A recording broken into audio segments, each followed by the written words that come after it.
आम्ही आलो आहोत शेतामध्ये. हे बघा आमचं आहे शेत, तुम्हाला दाखवते शेत. हे बघा हे आहे शेत. तो आहे माझा छोटा मुलगा, हा आहे मोठा. आयुष इकडे बघ. ते आहेत माझे पप्पा. ती आहे आमची विहीर. तिकडं पण शेत आहे. रोडचं काम चालू आहे आता. इकडचं एक शेत आहे, तिकडं माझी बहीण आहे. हा चढलाय झाडावरती. पडशिलार नाही हो, खाली उतर.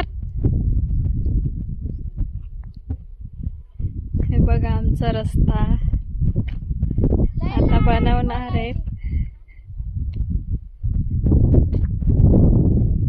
माझी मम्मी ते तिकडे जेवायला जायचंय वरती काकूच्या तिकडे.